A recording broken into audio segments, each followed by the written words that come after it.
ಹಿಮಾಲಯದ ತಪ್ಪಲಿನಲ್ಲಿ ಬಿದ್ದಿರುತ್ತೆ. ತದನಂತರ ಪರಶುರಾಮರು ತ್ರಿಪುರ ರಹಸ್ಯದಲ್ಲಿ ಒಂದು ವಿಚಾರ ಬರುತ್ತೆ. ಪರಶುರಾಮರು ಭಾರತ ದೇಶದ ಕಾಶ್ಮೀರದಿಂದ ಕನ್ಯಾಕುಮಾರಿವರೆಗೂ ಗೂಬೆಗಳು ಗುಳಿ ಇರ್ತಕ್ಕಂಥದ್ದು, ನರಿಗಳು ಗುಳಿ ಇರ್ತಕ್ಕಂಥದ್ದು, ಹಸುಗಳು ಕೂಗ್ತಕ್ಕಂಥದ್ದು. ವಾಲ್ಮೀಕಿ ಮಹರ್ಷಿಗಳು ಈ ರಾಮಾಯಣದಲ್ಲಿ ಬಾಲಕಾಂಡದಲ್ಲಿ ಈ ಸುಬ್ರಹ್ಮಣ್ಯ ಅವತಾರದ ಬಗ್ಗೆ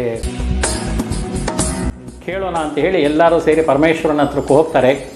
ಆ ಪರಮೇಶ್ವರನ ಹತ್ರ ಹೋದಾಗ ಸುಬ್ರಹ್ಮಣ್ಯ ಸ್ವಾಮಿಯ ಆವಿರ್ಭಾವ ಹೇಗಾಯಿತು?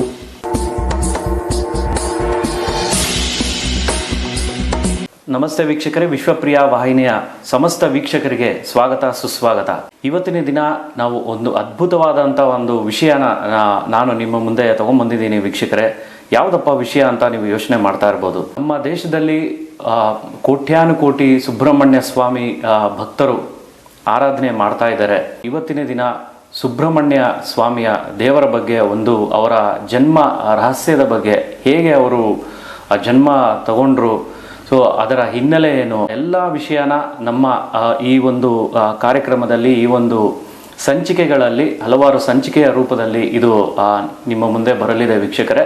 ಈ ಒಂದು ವಿಷಯನ ನಮಗೆ ತಿಳಿಸಿಕೊಡಲು ನಮ್ಮ ಈ ಕಾರ್ಯಕ್ರಮದಲ್ಲಿ ಶ್ರೀವಿದ್ಯಾ ಉಪಾಸಕರಾದಂತಹ ಶ್ರೀ ವೆಂಕಟ ಸುಬ್ರಹ್ಮಣ್ಯ ಶಾಸ್ತ್ರಿ ಅವರು ನಮ್ಮ ಕಾರ್ಯಕ್ರಮದಲ್ಲಿ ಆಗಮಿಸಿದ್ದಾರೆ. ಮೊದಲಿಗೆ ಗುರುಗಳನ್ನು ಸ್ವಾಗತಿಸೋಣ. ನಮಸ್ತೆ ಗುರುಗಳೇ, ಕಾರ್ಯಕ್ರಮಕ್ಕೆ ಆದರದ ಸ್ವಾಗತ. ಗುರುಗಳೇ, ಈಗಾಗಲೇ ನಮ್ಮ ವೀಕ್ಷಕರಿಗೆ ತಿಳಿಸಿರುವಂತಹ ಪ್ರಕಾರ ಸುಬ್ರಹ್ಮಣ್ಯ ಸ್ವಾಮಿ ದೇವರ ಬಗ್ಗೆ ತಾವು ತಿಳಿಸ್ಕೊಡ್ತೀವಿ ಅಂತ ಹೇಳಿದ್ರಿ. ಸೊ ಯಾವೆಲ್ಲ ಒಂದು ವಿಚಾರನ ನಮ್ಮ ವೀಕ್ಷಕರಿಗೆ ತಿಳಿಸ್ತೀರಾ ಸುಬ್ರಹ್ಮಣ್ಯ ಸ್ವಾಮಿ ದೇವರ ಬಗ್ಗೆ? ಓಂ ಗಾಂಘೇಯಂ ಮನ್ನಿಗರ್ಭಂ ಶರವಣಜನಿತಂ ಜ್ಞಾನಶಕ್ತಿಂ ಕುಮಾರಂ ಬ್ರಹ್ಮಣ್ಯಂ ಸ್ಕಂದದೇವಂ ಗುರುಮಮಲಗುರುಂ ರುದ್ರತೇಜಸ್ವರೂಪಂ ಸೇನಾನ್ಯಂ ತಾರಕಗ್ನಂ ಗುರುಮಚಲಮತಿಂ ಕಾರ್ತಿಕೇಯಂ ಗುಣಾಢ್ಯಂ ಸುಬ್ರಹ್ಮಣ್ಯಂ ಮಯೂರಧ್ವಜವರಸಹಿತಂ ದೇವದೇವಂ ನಮಾಮಿ. ಶ್ರೀ ಸುಬ್ರಹ್ಮಣ್ಯೇಶ್ವರಾಯ ನಮಃ. ಸದ್ಗುರು ಚರಣಾರವಿಂದಾಭ್ಯಾಂ ನಮಃ. ಸಚ್ಚಿದಾನಂದ ಬಾಲಕೇಶ್ವರ ಭಾರತಿ ವಿದ್ಯಾಭಿನವ ನರಸಿಂಹ ಭಾರತಿ ಸಚ್ಚಿದಾನಂದ ಶಂಕರ ಭಾರತಿ ಮಹಾಸ್ವಾಮಿನೇ ನಮಃ. ಚರಣಾರವಿಂದಯೋಃ ಸಾಷ್ಟಾಂಗ ಪ್ರಣಾಮಾನ್ ಸಮರ್ಪಯಾಮಃ. ಸದ್ಗುರು ಚರಣಾರವಿಂದೇಭ್ಯೋ ನಮಃ. ಸಾಷ್ಟಾಂಗ ಪ್ರಣಾಮಾನ್ ಸಮರ್ಪಯಾಮಃ. ಸದ್ಗುರುಗಳ ಚರಣಾರವಿಂದದಲ್ಲಿ, ಲಲಿತಾ ಮಹಾ ತ್ರಿಪುರ ಸುಂದರಿಯ ಚರಣಾರವಿಂದಗಳಲ್ಲಿ ಸಾಷ್ಟಾಂಗ ಪ್ರಣಾಮ ನಮಸ್ಕಾರವನ್ನು ಮಾಡ್ತಾ, ಇವತ್ತಿನ ದಿವಸ ಸುಬ್ರಹ್ಮಣ್ಯೇಶ್ವರ ಸ್ವಾಮಿಯ ಜನ್ಮೋತ್ಪತ್ತಿ, ಅಂದರೆ ಸುಬ್ರಹ್ಮಣ್ಯ ಸ್ವಾಮಿಯ ಅವತಾರ ಹೇಗಾಯಿತು, ಯಾಕಾಯಿತು ಅನ್ನೋದ್ರ ಬಗ್ಗೆ ಇವತ್ತಿನ ದಿವಸ ಮಾತಾಡೋಣ ಅಂತ ಹೇಳಿ ನಾವು ವಿಶ್ವಪ್ರಿಯ ಚಾನಲ್ ಮುಖಾಂತರವಾಗಿ ತಮಗೆಲ್ಲ ತಿಳಿಸೋಣ ಅಂತ ಹೇಳಿ ಇವತ್ತಿನ ದಿವಸ ಈ ಸಬ್ಜೆಕ್ಟನ್ನು ನಾವು ತಗೊಂಡಿದ್ದೇವೆ. ವಿಷಯವನ್ನು ಸುಬ್ರಹ್ಮಣ್ಯ ಸ್ವಾಮಿಯ ಆವಿರ್ಭಾವ ಹೇಗಾಯಿತು, ಯಾಕಾಯಿತು, ಯಾವ ಕಾರಣಕ್ಕೋಸ್ಕರ ಸುಬ್ರಹ್ಮಣ್ಯ ಸ್ವಾಮಿಯ ಆವಿರ್ಭಾವ ಆಯಿತು ಅನ್ನೋದ್ರ ಬಗ್ಗೆ ಇವತ್ತಿನ ದಿವಸ ನಾವು ವಿಶ್ಲೇಷಣೆ ಮಾಡ್ತಾ ಹೋಗೋಣ. ಮತ್ತು ಈ ಸುಬ್ರಹ್ಮಣ್ಯ ಸ್ವಾಮಿಗಳ ಕ್ಷೇತ್ರಗಳ ಬಗ್ಗೆನೂ ವಿಶ್ಲೇಷಣೆ ಮಾಡೋಣ. ಅಂದರೆ ಈ 6 ಮುಖಗಳ ಸುಬ್ರಹ್ಮಣ್ಯ ಸ್ವಾಮಿಯ ಷಣ್ಮುಖಗಳ ಬಗ್ಗೆ, ಒಂದೊಂದು ಮುಖದಲ್ಲೂ ಒಂದೊಂದು ಕ್ಷೇತ್ರದ ಬಗ್ಗೆ, ಆ ಸ್ವಾಮಿ ಅಲ್ಲಿ ಬಂದು ನಿಲ್ಲಿಸಿ ಆ ಭಕ್ತರಿಗೆ ಅನುಗ್ರಹ ಮಾಡಿದಂಥ ರೀತಿಯ ಬಗ್ಗೆನೂ ನಾವು ಸಮಗ್ರವಾಗಿ ವಿಶ್ಲೇಷಣೆಯನ್ನು ಮಾಡ್ತಾ ವಿಚಾರವನ್ನು ತಿಳಿಸ್ತಾ ಹೋಗೋಣ ಅಂತ ಹೇಳಿ ಈ ಮುಖಾಂತರ ತಮಗೆ ತಿಳಿಸ್ತಾ ಇದ್ದೇನೆ. ಮತ್ತು ಮುಖ್ಯವಾಗಿ ಈ ಸುಬ್ರಹ್ಮಣ್ಯ ಸ್ವಾಮಿಯ ಆವಿರ್ಭಾವ ಹೇಗಾಯಿತು ಅನ್ನೋದ್ರ ಬಗ್ಗೆ ವಿಷಯವನ್ನು ಮೊಟ್ಟ ಭಾಗಕ್ಕೆ ನಾವು ತಿಳಿಸೋಕ್ಕೆ ಪ್ರಾರಂಭ ಮಾಡಬೇಕಾದ್ರೆ, ಪರಶುರಾಮರು ತ್ರಿಪುರ ರಹಸ್ಯದಲ್ಲಿ ಒಂದು ವಿಚಾರ ಬರುತ್ತೆ. ಪರಶುರಾಮರು ದತ್ತಾತ್ರೇಯರಿಗೆ ಪ್ರಶ್ನೆ ಮಾಡ್ತಾರೆ, ಈ ಸುಬ್ರಹ್ಮಣ್ಯ ಸ್ವಾಮಿಯ ಆವಿರ್ಭಾವ ಹೇಗಾಯಿತು, ಈ ಸುಬ್ರಹ್ಮಣ್ಯ ಸ್ವಾಮಿ ಹುಟ್ಟಿದ್ದು ಏಕೆ ಅಂತ ಹೇಳಿ ಪ್ರಶ್ನೆಯನ್ನು ಪರಶುರಾಮರು ದತ್ತಾತ್ರೇಯರಿಗೆ ಕೇಳ್ತಾರೆ. ಆವಾಗ ದತ್ತಾತ್ರೇಯರು ಈ ವಿಚಾರವನ್ನು ಹೇಳಲಿಕ್ಕೆ ಪ್ರಾರಂಭ ಮಾಡ್ತಾರೆ. ಇದು ತ್ರಿಪುರ ರಹಸ್ಯದಲ್ಲಿ ಬರುತ್ತೆ. ಶಿವಪುರಾಣದಲ್ಲೂ ಇದೆ, ಸ್ಕಾಂದ ಪುರಾಣದಲ್ಲೂ ಇದೆ. ಎಲ್ಲ ಪುರಾಣಗಳಲ್ಲೂ ಈ ಸುಬ್ರಹ್ಮಣ್ಯದ ಆವಿರ್ಭಾವದ ಬಗ್ಗೆ ವಿಷಯವನ್ನು ಹೇಳಿದ್ದಾರೆ. ಹಾಗೆ ರಾಮಾಯಣದ ಬಾಲಕಾಂಡದಲ್ಲಿ ಕೂಡ 36ನೇ ಸರ್ಗ ಮತ್ತು 37ನೇ ಸರ್ಗದಲ್ಲಿ ಈ ಸುಬ್ರಹ್ಮಣ್ಯ ಸ್ವಾಮಿಯ ಆವಿರ್ಭಾವದ ಬಗ್ಗೆ ಋಷಿಗಳು ಇದರಲ್ಲಿ ತಿಳಿಸ್ಕೊಟ್ಟಿದ್ದಾರೆ. ವಾಲ್ಮೀಕಿ ಮಹರ್ಷಿಗಳು ಈ ರಾಮಾಯಣದಲ್ಲಿ ಬಾಲಕಾಂಡದಲ್ಲಿ ಈ ಸುಬ್ರಹ್ಮಣ್ಯ ಅವತಾರದ ಬಗ್ಗೆ ವಿಶ್ಲೇಷಣೆ ಮಾಡಿ ಬರೆದಿದ್ದಾರೆ. ಅದೇ ರೀತಿ ಮಹಾಭಾರತದಲ್ಲೂ ಬರುತ್ತೆ. ಇಡೀ ಪೂರ್ಣವಾಗಿರ್ತಕ್ಕಂಥ 18 ಪುರಾಣಗಳನ್ನು ಸೇರಿಸಿದ್ರೆ ಒಂದು 20,000 ಶ್ಲೋಕಗಳಾಗ್ಬೋದೇನೋ. ಆದರೆ ಈ ಸ್ಕಾಂದ ಪುರಾಣ ಮಾತ್ರ, ಅಂದರೆ ಸುಬ್ರಹ್ಮಣ್ಯ ಆವಿರ್ಭಾವದ ವಿಚಾರವನ್ನು ಹೇಳತಕ್ಕಂಥ ಸ್ಕಾಂದ ಪುರಾಣ ಮಾತ್ರ 1,00,000ಕ್ಕಿಂತ ಹೆಚ್ಚು ಶ್ಲೋಕಗಳನ್ನು ಹೊಂದಿದೆ. ಹಾಗಾಗಿ ಇದು ಬಹಳ ದೊಡ್ಡದಾಗಿರ್ತಕ್ಕಂಥ, ಬಹಳ ವಿಶಾಲವಾಗಿರ್ತಕ್ಕಂಥ ಗ್ರಂಥ. ಹಾಗಾಗಿ ಈ ವಿಷಯವನ್ನು ಆದಷ್ಟು ನನಗೆಷ್ಟು ಭಗವಂತ ತಿಳಿಸ್ಕೊಟ್ಟಿದ್ದ ಜ್ಞಾನವನ್ನು ಕೊಟ್ಟಿದ್ದಾನೋ ಅದರ ವಿಚಾರವಾಗಿ ತಮ್ಮ ಬಳಿ ಈ ವಿಷಯವನ್ನು ಹೇಳಲಿಕ್ಕೆ ನಾನು ಪ್ರಯತ್ನ ಮಾಡ್ತೇನೆ. ಅದೇ ರೀತಿಯಾಗಿ ಈ ಸುಬ್ರಹ್ಮಣ್ಯದ ಆವಿರ್ಭಾವ ಹೇಗಾಯಿತು ಅಂತ ಹೇಳಿ ಬಂದಾಗ ನಾವು ಮತ್ತೆ ನಾನು ಹಿಂದೆಯೇ ಅಮ್ಮನವ ದೇವಿಯ ಆವಿರ್ಭಾವ, ದೇವಿಯ ಅವಸಾನದ ಬಗ್ಗೆ ಹೇಳಿದ್ದೆ. ನಾನು ಅಮ್ಮನವರು ಹೇಗೆ ದೇಹತ್ಯಾಗವನ್ನು ಮಾಡಿದ್ರು ಅನ್ನೋದರ ಬಗ್ಗೆ ನಾನು ವಿಚಾರವನ್ನು ಹೇಳಿದ್ದೆ. ಅದೇ ಅಲ್ಲಿಂದಾನೇ ಮತ್ತೆ ಶುರು ಮಾಡಬೇಕಾಗತ್ತೆ. ತಾಯಿ ಜಗನ್ಮಾತೆ ಆಗಿರ್ತಕ್ಕಂಥ ಸತೀದೇವಿ ದಕ್ಷಯಜ್ಞದಲ್ಲಿ ತನ್ನ ದೇಹವನ್ನು ತ್ಯಾಗ ಮಾಡಿ, ತಾಯಿ ದೇಹವನ್ನು ತ್ಯಾಗ ಮಾಡಿ ಜೀವವನ್ನು ಬಿಟ್ಬಿಡ್ತಾಳೆ. ತದನಂತರದಲ್ಲಿ ಪರಮೇಶ್ವರ ಬಹಳ ವೈರಾಗಿಯಾಗಿ ತಾಯಿಯನ್ನು ತನ್ನ ಭುಜದ ಮೇಲೆ ಹೊತ್ಕೊಂಡು ಸುತ್ತಾಡ್ತಾ ಇರಬೇಕಾದ್ರೆ ಸುದರ್ಶನ ಮಹಾವಿಷ್ಣು ತನ್ನ ಸುದರ್ಶನ ಚಕ್ರದಿಂದ ಆ ದೇವಿಯ ದೇಹವನ್ನು ಛಿದ್ರವಾಗಿ ಮಾಡಿದ ನಂತರ ಆ ದೇಹದ ಭಾಗಗಳು ನಾನಾ ಜಾಗಗಳಲ್ಲಿ ಬೀಳುತ್ತೆ. ಅಂದರೆ ಒಂದೊಂದು ಭಾಗದಲ್ಲಿ ಕಣ್ಣು, ಕಿವಿ, ಬಾಯಿ, ಮೂಗು ಎಲ್ಲವೂ ಸಹ ಭಾರತ ದೇಶದ ಕಾಶ್ಮೀರದಿಂದ ಕನ್ಯಾಕುಮಾರಿವರೆಗೂ ಈ ಕಡೆ ಪಾಕಿಸ್ತಾನದಿಂದ ಹಿಡಿದು ಈ ಕಡೆ ಬಂಗಾಳದವರೆಗೂ ನಾನಾ ಭಾಗಗಳಲ್ಲಿ ಆ ದೇವಿಯ ದೇಹದ ಭಾಗಗಳು ಬೀಳುತ್ತವೆ. ಹಾಗೆಯೇ ಹಿಮಾಲಯದಲ್ಲೂ ಕೂಡ ದೇವಿಯ ಆ ಒಂದು ಭಾಗ ಹಿಮಾಲಯದ ತಪ್ಪಲಿನಲ್ಲಿ ಬಿದ್ದಿರುತ್ತೆ. ಆ ಸಂದರ್ಭದಲ್ಲಿ ಹಿಮಾಲಯದ ತಪ್ಪಲಿನಲ್ಲಿ ಬಿದ್ದಿರುತ್ತೆ. ತದನಂತರದಲ್ಲಿ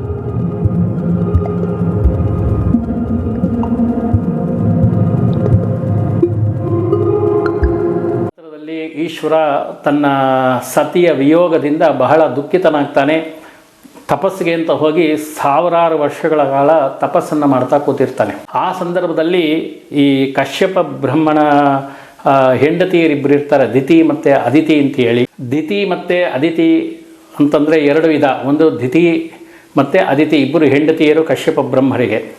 ಆ ಕಶ್ಯಪ ಬ್ರಹ್ಮನ ಮೊದಲನೆಯ ಹೆಂಡತಿಯ ಮಕ್ಕಳು ಪೂರ್ತಿ, ದ್ವಿತೀಯ ಮಕ್ಕಳು ಪೂರ್ತಿ ರಾಕ್ಷಸರು, ರಾಕ್ಷಸ ಸಂತತಿಗಳು. ಈ ಹಿರಣ್ಯಾಕ್ಷ, ಹಿರಣ್ಯಕಶ್ಯಪು ಇವರೆಲ್ಲ ಹುಟ್ಟಿರ್ತಕ್ಕಂಥದ್ದು ದ್ವಿತೀಯ ಗರ್ಭದಿಂದ. ಅವರ ವಂಶಸ್ಥರೇ ರಾಕ್ಷಸರಾಗಿ ಎಲ್ಲ ನಾನಾ ವಿಧವಾಗಿ ದೇಶವನ್ನು, ಪ್ರಪಂಚವನ್ನು ಬಹಳ ಕ್ಷೋಭೆಗೆ ತಂದಿಟ್ಟಿರ್ತಾರೆ. ಆ ಸಂದರ್ಭದಲ್ಲಿ ದಿತಿಯ ಮಕ್ಕಳು ರಾಕ್ಷಸರಾಗಿ ಹುಟ್ಟಿದ್ರೆ, ಅದಿತಿಯ ಮಕ್ಕಳು ದೇವತೆಗಳಾಗಿ ಹುಟ್ಟಿ ಬಂದಿರ್ತಾರೆ. ಆ ಸಂದರ್ಭದಲ್ಲಿ ಈ ಅದಿತಿ ಮತ್ತು ಕಶ್ಯಪರ ಮೊಮ್ಮಗನಾಗಿ ಈ ತಾರಕಾಸುರನ ಆವಿರ್ಭಾವ ಆಗುತ್ತೆ. ಈ ತಾರಕಾಸುರ ಹುಟ್ಟಬೇಕಾದ್ರೇ ಬಹಳ ಅಶುಭ ಸೂಚನೆಗಳು ಬಹಳ ರೀತಿಯಲ್ಲಿ ಪ್ರಪಂಚದಲ್ಲೆಲ್ಲ ಕಾಣಸಿಗುತ್ತಂತೆ. ಅಂದರೆ ಪ್ರಾಣಿಗಳೆಲ್ಲ ಗೂಳಿಡತಕ್ಕಂಥದ್ದು, ಗೂಬೆಗಳು ಗೂಳಿಡ್ತಕ್ಕಂಥದ್ದು, ನರಿಗಳು ಗೂಳಿಡ್ತಕ್ಕಂಥದ್ದು, ಹಸುಗಳು ಕೂಗ್ತಕ್ಕಂಥದ್ದು, ಈ ರೀತಿಯಾಗಿ ನಾನಾ ವಿಧವಾಗಿ ವಿಚಿತ್ರವಾಗಿರ್ತಕ್ಕಂಥ ಅಶುಭ ಸೂಚನೆಗಳೊಂದಿಗೆ ಈ ತಾರಕಾಸುರನ ಜನನವಾಗತ್ತೆ. ಈ ತಾರಕಾಸುರನು ಬಹಳ ಶಕ್ತಿಶಾಲಿಯಾಗಿರ್ತಾನೆ. ಅವನು ರಾಕ್ಷಸನ ಕಶ್ಯಪನ ಮೊಮ್ಮಗ ಬೇರೆ. ಆ ಸಂದರ್ಭದಲ್ಲಿ ತನ್ನ ತಂದೆಯನ್ನು ಮೋಸ ಮಾಡಿ ಸಾಯಿಸಿದ್ರು ಅನ್ನತಕ್ಕಂಥ ಒಂದು ವಿಚಾರ ಇವನಿಗೆ ತದನಂತರದಲ್ಲಿ ಗೊತ್ತಾಗತ್ತೆ. ಈ ದೇವತೆಗಳೆಲ್ಲ ಸೇರಿ ಆ ತಾರಕಾಸುರನ ತಂದೆಯನ್ನು ನಾನಾ ವಿಧವಾಗಿ ಹಿಂಸೆ ಮಾಡಿ ಸಾಯಿಸಿರ್ತಾರೆ ಗರ್ಭದಲ್ಲೇ. ಹಾಗಾಗಿ ಆ ವಿಚಾರವನ್ನು ತಿಳ್ಕೊಂಡಂಥ ಕಶ್ಯಪ ಬ್ರಹ್ಮನಿಂದ ಹುಟ್ಟಿರ್ತಕ್ಕಂಥ ಈ ವಜ್ರಾಂಗಿ ಅನ್ನತಕ್ಕಂಥವನ ಮಗನೇ ತಾರಕಾಸುರ. ಈ ತಾರಕಾಸುರ ಏನು ಮಾಡ್ತಾನೆ ಅಂತಂದರೆ, ಬಹಳ ಕಾಲ ತಪಸ್ಸನ್ನು ಮಾಡಿ ಬ್ರಹ್ಮನಿಂದ ಬಹಳ ವರಗಳನ್ನು ಪಡ್ಕೊಳ್ತಾನೆ. ಅಂತಂದರೆ ಈ ಬ್ರಹ್ಮದೇವನ ಕುರಿತು ಸಾವಿರಾರು ವರ್ಷಗಳ ಕಾಲ ತಪಸ್ಸನ್ನು ಮಾಡ್ತಾನೆ. ಅವನು ಆ ಅನ್ನ ಆಹಾರಗಳನ್ನು ತ್ಯಜಿಸ್ತಾನೆ, ಬಹಳ ಕಠಿಣವಾಗಿರ್ತಕ್ಕಂಥ ತಪಸ್ಸನ್ನು ಮಾಡ್ತಾನೆ. ಬ್ರಹ್ಮದೇವ ಪ್ರತ್ಯಕ್ಷ ಆಗೋವರೆಗೂ ಬಿಡೋದಿಲ್ಲ ಅವನು. ಹೇಗೆ ಅಂತಂದರೆ ಅವನು ತಲೆ ಕೆಳಗಾಗಿ ನಿಂತ್ಕೊಂಡು ತಪಸ್ಸನ್ನು ಮಾಡ್ತಕ್ಕಂಥದ್ದು, ನೀರಿನಲ್ಲಿ ನಿಂತ್ಕೊಂಡು ತಪಸ್ಸನ್ನು ಮಾಡ್ತಕ್ಕಂಥದ್ದು, ಒಂಟಿ ಕಾಲಲ್ಲಿ ನಿಂತ್ಕೊಂಡು ತಪಸ್ಸನ್ನು ಮಾಡ್ತಕ್ಕಂಥದ್ದು, ದೇಹವನ್ನು ನಾನಾ ರೀತಿಯಾಗಿ ದಂಡಿಸಿ ಅನ್ನ ಆಹಾರಗಳಿಲ್ಲದೆ ದೇಹನೇ ಕೃಶವಾಗಿ ಹೋಗುತ್ತೆ. ಆ ರೀತಿಯಾಗಿ ಸಾವಿರಾರು ವರ್ಷಗಳ ಕಾಲ ತಪಸ್ಸನ್ನು ಆಚರಣೆ ಮಾಡ್ತಾನೆ ತಾರಕಾಸುರ. ತಾರಕಾಸುರ ತಪಸ್ಸನ್ನು ಆಚರಣೆ ಮಾಡಿದಾಗ ಅವನು ಬಂದು ಕೇಳ್ಕೊಳ್ತಾನೆ, ಬ್ರಹ್ಮದೇವ ಬಂದು ಕೇಳ್ತಾನೆ, ಪ್ರತ್ಯಕ್ಷನಾಗಿ ತಾರಕಾಸುರನ ಮುಂದೆ ಬಂದು ಕೇಳ್ತಾನೆ, ಏನಪ್ಪ, ಏನಕ್ಕೋಸ್ಕರ ಇಷ್ಟು ಕಠಿಣವಾಗಿ ನೀನು ತಪಸ್ಸನ್ನು ಮಾಡ್ತಾ ಇದ್ದೀಯಾ, ಏನು ಬೇಕು ನಿನಗೆ ಅಂತ ಕೇಳಿದಾಗ ನನಗೆ ಅವನು ಕೇಳ್ತಾನೆ, ನಿನ್ನ ಸೃಷ್ಟಿಯಲ್ಲಿ ಬಂದಿರತಕ್ಕಂಥ ಯಾವುದೇ ವಿಧವಾಗಿರ್ತಕ್ಕಂಥ ಆಯುಧಗಳಿಂದಾಗಲಿ ನಿನ್ನ ಸೃಷ್ಟಿಯಲ್ಲಿ ಏನೇನು ಬಂದಿದೆ ಅದ್ರ ಯಾವುದರಿಂದಲೂ ನನಗೆ ಸಾವೇ ಬರಬಾರ್ದು ಅಂತ. ಆವಾಗ ಬ್ರಹ್ಮ ಹೇಳ್ತಾನೆ, ಇಲ್ಲ, ಅದು ಸಾಧ್ಯ ಇಲ್ಲ, ಹುಟ್ಟಿದ ಮೇಲೆ ಸಾಯಲೇಬೇಕು. ಆ ರೀತಿಯಾಗಿರ್ತಕ್ಕಂಥ ನೀನು ವರವನ್ನು ಕೇಳೋದಕ್ಕೆ ಬರೋದಿಲ್ಲ, ಬೇರೆ ಏನಾದರೂ ಕೇಳು ಕೊಡ್ತೇನೆ. ಯಾಕೆಂದರೆ ಭೂಮಿ ಮೇಲೆ ಹುಟ್ಟಿದ ಮೇಲೆ ಸಾಯಲೇಬೇಕು, ಅದು ಶತಸಿದ್ಧ, ಅದಕ್ಕೆ ಮೀರಿ ನೀನು ಇಲ್ಲಿ ಉಳಿಯೋಕ್ಕಾಗಲ್ಲ, ಬೇರೆ ಏನಾದರೂ ಕೇಳು ಅಂತಾನೆ. ಸರಿ, ಆಗ ಅವನಿಗೆ ಒಂದು ಮನಸ್ಸಿಗೆ ಒಂದು ವಿಚಾರ ಉಳಿಯುತ್ತೆ. ಏನು ಅಂತಂದರೆ, ಶಿವನು ಇನ್ನೂ ಮದುವೆ ಆಗಿಲ್ಲ. ಯಾಕೆಂತಂದರೆ ಸತೀದೇವಿ ದೇಹತ್ಯಾಗವನ್ನು ಮಾಡಿದ್ದಾಳೆ ತಾಯಿ. ಹಾಗಾಗಿ ನಾನು ಇವಾಗ ಶಿವನ ವೀರ್ಯದಿಂದ ಹುಟ್ಟಿರ್ತಕ್ಕಂಥ ಒಬ್ಬ ಕುಮಾರನಿಂದ ಮಾತ್ರ, ಶಿವನೊಬ್ಬನೇ ಇಂದ ಮಾತ್ರ ಹುಟ್ಟಿರ್ತಕ್ಕಂಥವನಿಂದ ನನ್ನ ಮರಣವಾಗಬೇಕು, ಆ ರೀತಿಯಾಗಿ ಒಂದು ವರವನ್ನು ಕೊಡು ಅಂತ ಹೇಳಿ ಕೇಳ್ತಾನೆ. ಸರಿ ಆಯಿತು, ಬ್ರಹ್ಮ ನೋಡ್ತಾನೆ, ನಗ್ತಾನೆ, ಆಯಿತು ತದಾಸ್ತು ಅಂತೇಳಿ ಅವನಿಗೆ ಆಶೀರ್ವಾದವನ್ನು ಮಾಡಿ ಕಳಿಸ್ಕೊಡ್ತಾನೆ. ಇವನಿಗೆ ವಿಚಾರ ಒಂದು ಏನೇ ಅಂತಂದರೆ, ಅವನು ಎಷ್ಟು ಸೂಕ್ಷ್ಮವಾಗಿ ಆ ವಿಚಾರವನ್ನು ಪರಿಗಣನೆ ಮಾಡಿರ್ತಾನೆ ಅಂತಂದರೆ, ಸತೀದೇವಿ ಇಲ್ಲ, ಈಗ ದೇಹತ್ಯಾಗ ಮಾಡಿ ಸತೀನೇ ಇಲ್ಲ. ಸತಿ ಇಲ್ಲ ಅಂತಂದರೆ ಹೆಂಗೆ ಶಿವನಿಗೆ ಸಂತಾನವಾಗತ್ತೆ ಅಂತ ಹೇಳಿ ಯೋಚನೆ ಮಾಡಿ ಈ ವರವನ್ನು ಭಾಳ ಯುಕ್ತಿಯಿಂದ ಕೇಳಿರ್ತಾನೆ. ಆ ಸಂದರ್ಭದಲ್ಲಿ ಯುಕ್ತಿಯಿಂದ ಕೇಳಿರ್ತಕ್ಕಂಥ ವಿಚಾರವನ್ನು ಭಾಳ ಅವನು ತದನಂತರದಲ್ಲಿ ಬಹಳಷ್ಟು ವಿಚಾರಗಳನ್ನು ಮನಸ್ಸಿನಲ್ಲಿ ತಂದುಕೊಂಡು ಎಷ್ಟೆಷ್ಟು ಕಷ್ಟ ಕೊಡಬೇಕೋ, ಎಲ್ಲಿಗೋದ್ರೂ ಯಾವ ಆಯುಧಗಳಿಂದಲೂ ಎಲ್ಲಿಂದಲೂ ಯಾವುದರಿಂದಲೂ ಅವನಿಗೆ ಸಾವೇ ಬರೋದಿಲ್ಲ. ಯಾಕೆಂತಂದರೆ ಶಿವನ ಕುಮಾರನಿಂದ ಮಾತ್ರವೇ ಅವನಿಗೆ ಸಾವು, ಬಿಟ್ಟರೆ ಇನ್ನೂ ಶಿವನಿಗೆ ಮದುವೆನೇ ಆಗಿಲ್ಲ, ಹೆಂಡತಿ ಇಲ್ಲ, ಮಕ್ಕಳೇಗಾಗತ್ತೆ. ಈ ರೀತಿಯಾಗಿರ್ತಕ್ಕಂಥ ಸಂದರ್ಭಗಳಲ್ಲಿ ದೇವತೆ ಮೊದಲು ಅವರು ಹೋಗಿ ಅವನು ಯುದ್ಧ ಮಾಡೋದೇ ದೇವತೆಗಳ ವಿರುದ್ಧವಾಗಿ. ಅದರಲ್ಲಿ ಇಂದ್ರನನ್ನೇ ಮೊದಲು ಗುರಿಯಾಗಿರಿಸ್ಕೊಂಡು ಇಂದ್ರನನ್ನು ತನ್ನ ಯುದ್ಧದಲ್ಲಿ ಸೋಲಿಸಿ 100 ವರ್ಷಗಳ ಕಾಲ ಯುದ್ಧ ಮಾಡಿ ಅವ್ರನ್ನೆಲ್ಲ ಸೋಲಿಸಿ ಅವ್ರನ್ನೆಲ್ಲ ತನ್ನ ಅಧೀನದಲ್ಲಿ ಇಟ್ಕೊಂಡಿರ್ತಾನೆ. ಬಹಳಷ್ಟು ಕಷ್ಟಗಳಾಗತ್ತೆ. ದೇವತೆಗಳೆಲ್ಲ ಸೇರಿ ಬ್ರಹ್ಮದೇವರ ಮುಂದೆ ಹೋಗಿ ಪ್ರಾರ್ಥನೆ ಮಾಡಿ ಕೇಳ್ಕೊಳ್ತಾರೆ, ದೇವ, ಈ ರೀತಿಯಾಗಿ ನಮಗೆ ಬಹಳಷ್ಟು ಕಷ್ಟಗಳು ಬಂದ್ಬಿಟ್ಟಿದೆ, ಈ ತಾರಕಾಸುರನ ಕಾಟನೇ ತಡೆಯೋಕ್ಕಾಗ್ತಾ ಇಲ್ಲ, ನಾವು ಎಲ್ಲೂ ನಮ್ಮನ್ನು ನೋಡಿದ್ರೆ ಇರಕ್ಕೆ ಬಿಡ್ತಾ ಇಲ್ಲ ಅವನು. ಹಾಗಾಗಿ ನಮಗೆ ಇವನ ಬಾಧೆಯಿಂದ ನಾವು ಪಾರಾಗಬೇಕಾದ್ರೆ ನಮಗೇನಾದರೂ ಒಂದು ಉಪಾಯವನ್ನು ಹೇಳಬೇಕು. ಯಾಕೆ ಅಂತಂದರೆ ಈಗ ನಮಗೆ ತಾರಕಾಸುರನ ಕಾಟ ತಡೆಯೋಕ್ಕಾಗ್ತಾ ಇಲ್ಲ, ಇದಕ್ಕೇನಾದರೂ ಒಂದು ಪರಿಹಾರವನ್ನು ನೀವು ಹುಡುಕಲೇಬೇಕು ಅಂತ ಹೇಳಿದಾಗ ಬ್ರಹ್ಮದೇವರು ಹೇಳ್ತಾರೆ, ಇದು ಪರಮೇಶ್ವರನಿಂದ ಮಾತ್ರ ಸಾಧ್ಯ. ಪರಮೇಶ್ವರನ ಯಾಕೆಂತಂದರೆ ಅವನಿಗೆ ಸಾವಿರೋದೇ ಪರಮೇಶ್ವರನ ಮಗನಿಂದ. ಹಾಗಾಗಿ ಈಗ ಮಗನೂ ಇನ್ನೂ ಹುಟ್ಟಿಲ್ಲ, ಅವನು ಹುಟ್ಟಿ ದೊಡ್ಡವನಾಗಿ ಅವನು ಎಲ್ಲರನ್ನು ಸಂಹಾರ ಮಾಡಬೇಕಾದ್ರೆ ಬಹಳಷ್ಟು ಕಾಲ ತಗೊಳ್ಳುತ್ತೆ. ಹಾಗಾಗಿ ನಾವು ಪರಮೇಶ್ವರನನ್ನೇ ಕೇಳೋಣ ಅಂತ ಹೇಳಿ ಎಲ್ಲರೂ ಸೇರಿ ಪರಮೇಶ್ವರನ ಹತ್ರಕ್ಕೆ ಹೋಗ್ತಾರೆ. ಪರಮೇಶ್ವರನ ಹತ್ರ ಹೋದಾಗ ಪರಮೇಶ್ವರ ತಪಸ್ಸಿನಲ್ಲಿರ್ತಾನೆ. ತಾರಕಾಸುರನ ಸಂಹಾರ ಆಗಬೇಕು, ಇನ್ನೂ ಸುಬ್ರಹ್ಮಣ್ಯ ಹುಟ್ಟಬೇಕು, ಪಾರ್ವತಿ ವಿವಾಹ ಆಗಬೇಕು, ಇನ್ನೂ ಬಹಳಷ್ಟು ಕೆಲಸಗಳಿದೆ. ಇದನ್ನೆಲ್ಲ ದೇವತೆಗಳೇ ಮುಂದೆ ನಿಂತು ಮಾಡಬೇಕಾಗಿರುತ್ತೆ. ಆವಾಗ ಇಂದ್ರನ ಕರೆದು ಎಲ್ಲರಿಗೂ ಹೇಳ್ತಾನೆ, ಯಾರು ಶಿವನ ಮುಂದೆ ಹೋಗಿ ಅವನ ತಪಸ್ಸನ್ನು ಭಂಗ ಮಾಡತಕ್ಕಂಥ ಪ್ರಯತ್ನವನ್ನು ಯಾರು ಮಾಡೋ ಧೈರ್ಯವನ್ನು ಮಾಡೋದಿಲ್ಲ.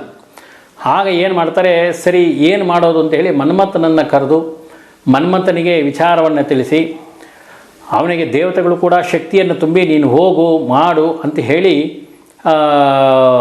ಕಾಮಪಾಶವನ್ನು ಮನ್ಮಥ ಕಾಮಪಾಶವನ್ನು ಶಿವನ ಮೇಲೆ ಪ್ರಯೋಗ ಮಾಡಲಿ ಅಂತ ಹೇಳಿ ಅವನನ್ನು ಹುರಿದುಂಬಿಸಿ ಕಾಮದೇವನ ಮನ್ಮಥನನ್ನು ಕಳಿಸ್ಕೊಡ್ತಾರೆ ಶಿವನ ಬಳಿ.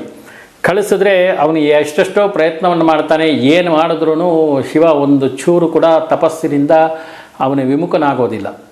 ಆಗ ಪರಮೇಶ್ವರನ ಕೊನೆಗೆ ಅವನ ಕಾಮಪಾಶದಿಂದ ಅವನ ಮೇಲೆ ಬಾಣಗಳ ಸುರಿಮಳೆ ಬಿದ್ದಾಗ ಶಿವನ ತಪಸ್ಸಿಗೆ ಭಂಗ ಉಂಟಾಗತ್ತೆ. ಆ ಶಿವನ ತಪಸ್ಸು ಭಂಗ ಉಂಟಾಗದಾಗ ಅವನು ಕೋಪೋದ್ರೇಕದಿಂದ ತನ್ನ 3ನೇ ಕಣ್ಣಿನಿಂದ ಮನ್ಮಥನನ್ನು ಸಂಹಾರ ಮಾಡ್ತಾನೆ. ಇದು ಕಾಮದಹನದ ವಿಚಾರ ಎಲ್ಲರಿಗೂ ಗೊತ್ತಿದೆ.